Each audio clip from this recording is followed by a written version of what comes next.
Alrighty, so today we're going to talk about the other LA team in the season preview, that is the LA Galaxy, or should I rephrase?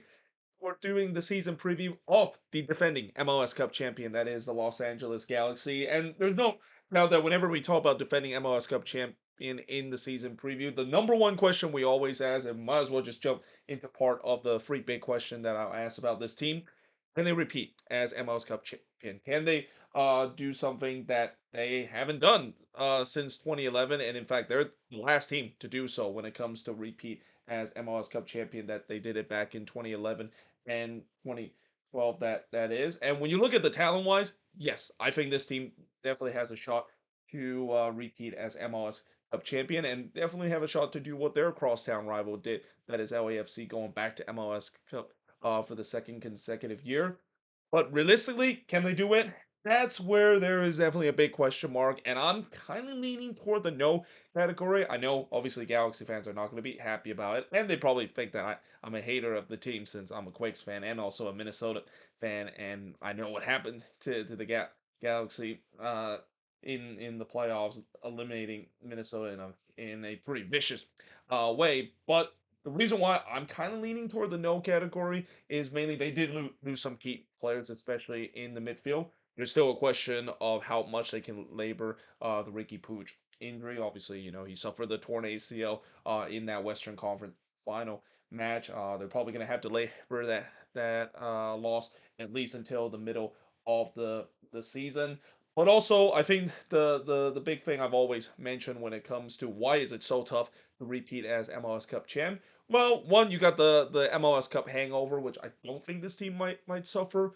But also, pretty much everybody else is going to be much stronger, and you pretty much now put a huge target around your back that you are the defending MLS Cup champion. I mean, it's not just the Western Conference is going to get better; the Eastern Conference have gotten a lot better, and you could maybe even argue if the Galaxy would have faced some of those top tier Eastern Conference team like Inter Miami, like Columbus Crew, or even FC Cincinnati, there could be a big question in terms of that. Heck, even LAFC fans will immediately type in the comments and saying, yeah, if they would have faced us in the playoffs, and especially if that game was going to be at BMO Stadium in the Western Conference Final, there could be a big question whether or not the Galaxy would have made it. Consider the Galaxy has had this problem when they face LAFC in the playoffs. In fact, it's pretty much like a magnus opus. The fact that they just simply cannot beat LAFC in the playoffs, and when it really matters, and it feels like that trend could have been continue if both of these LA teams, we would have seen an El Trafico in the Western Conference Final. But alas, as Galaxy fans would say, well, that didn't happen, so it didn't really matter. We're still MLS Cup champion, kiss the ring, and also see the MLS Cup. But that being said, last season they finished second with a 19-7-8 record and finished with 64 points. As I mentioned, they won MLS Cup against the Red Bulls. It was a 2-1 win that they had against the New York Red Bulls.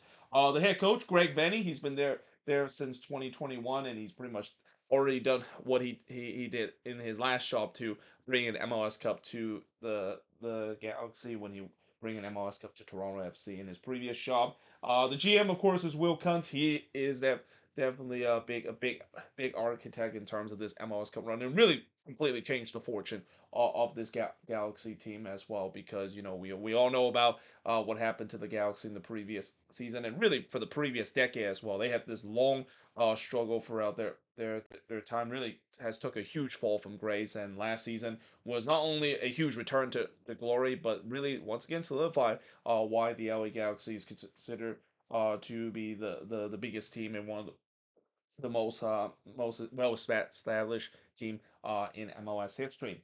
Now, look at some of the transfer that they have made. They definitely been active when it comes to some of the transfer that they had.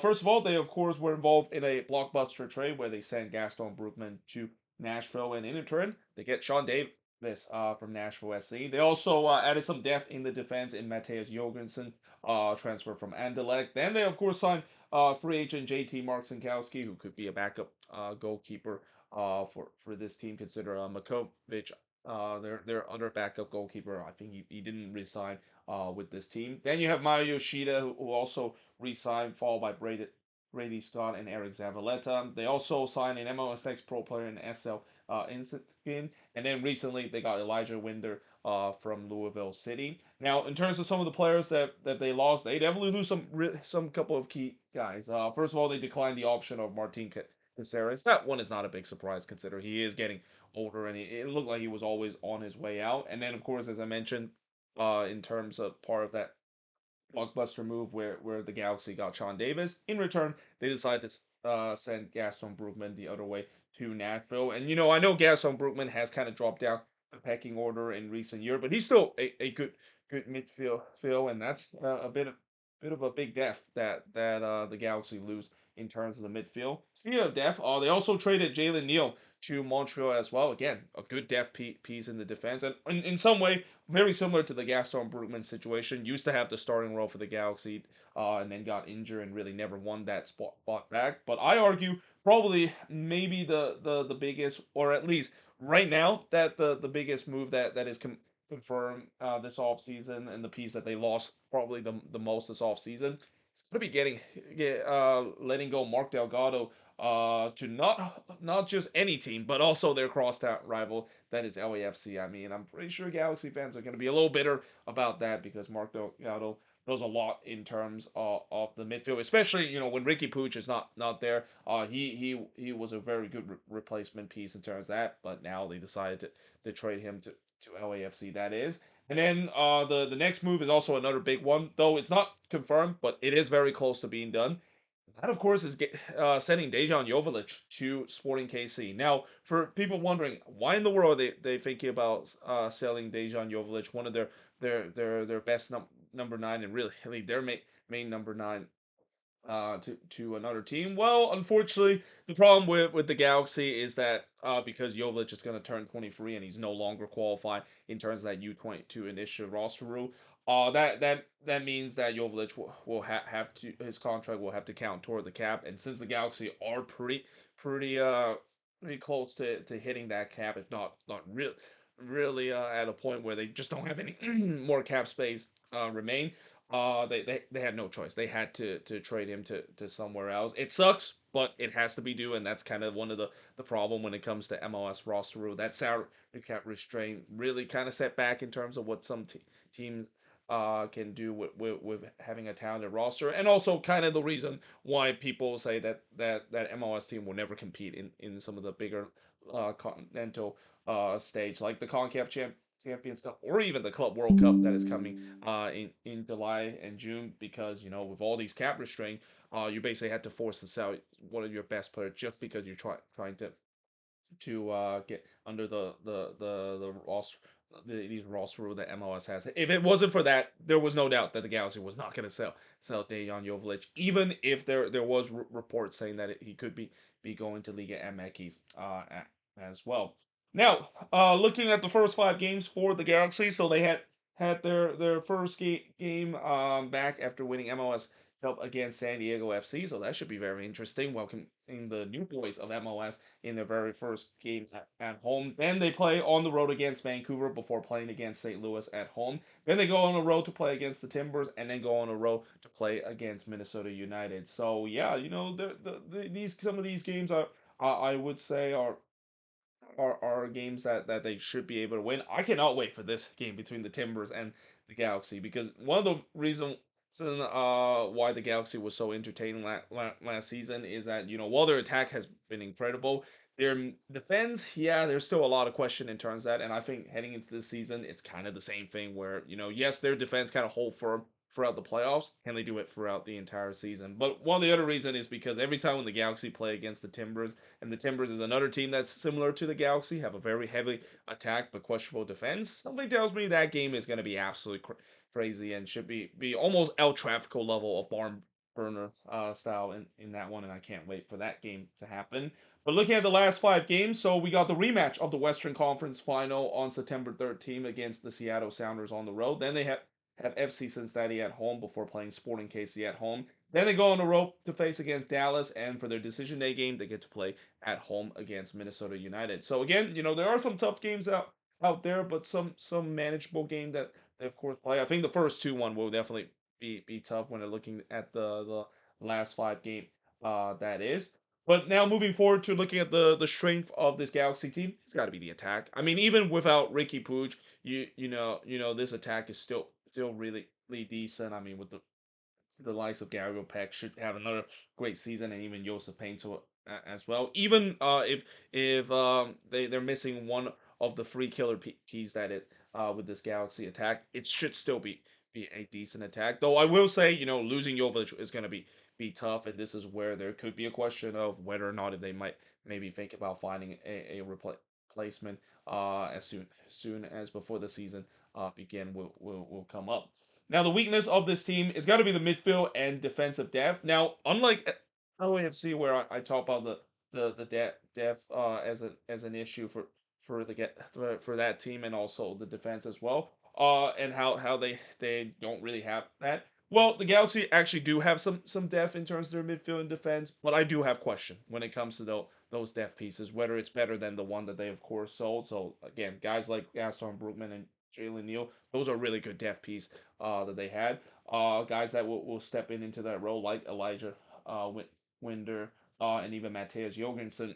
I have question when it comes to whether they can replicate that. I mean, I don't expect those guys to be regular starter, but is the quality going to remains the same or even just a little bit drop of quality compared to those players that they sold? That's going to be the big question with this team, and that I think kind of perfectly transition in terms of the first big question. Really, it's just like LAFC. This Galaxy midfield is kind of reshaped, but unlike LAFC, they already have some notable name out there that kind of reshaped this defense. I mean, LAFC just completely got rid of their midfield and basically bringing new guys. This team does have pieces that's already there that's going to fill in players that is no longer on this team. For example, with Mark Delgado depart from this team, it means that Edwin Sorello is going to get even more minutes than he ever before, and you could even argue the same goes for Marco Royce as well. I think Marco Royce is probably going to be the player that more plays in that position that Riqui Puig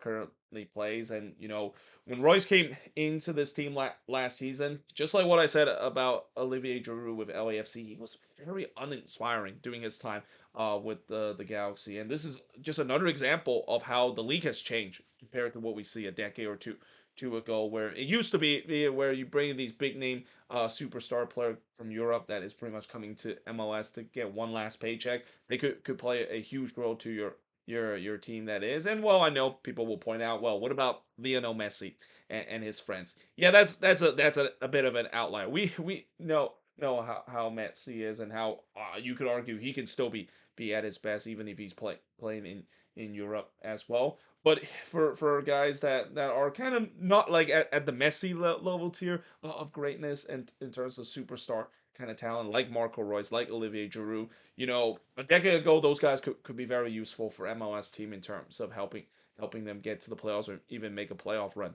That's not the same anymore. The league has completely changed in terms of that, and more times than not, we see these big signing. Most of the reason why these big signing come to MLS is maybe just kind of cash out one last paycheck and maybe enjoy enjoy not having the pressure of playing in Europe compared to playing in the US because as many people might know in MLS the pressure of performing is nowhere near a level as compared to some of these European league, but at the same time most of these players just haven't really kind of put up the performance that they should, and it's understandable because they're near the twilight of their career as well. So yeah, again, this reshaped midfield, it's going to be very interesting to see how they do and whether the other big question I think with this team, can they weather this kind of makeshift backline or this shape or did I say makeshift backline? I mean reshape midfield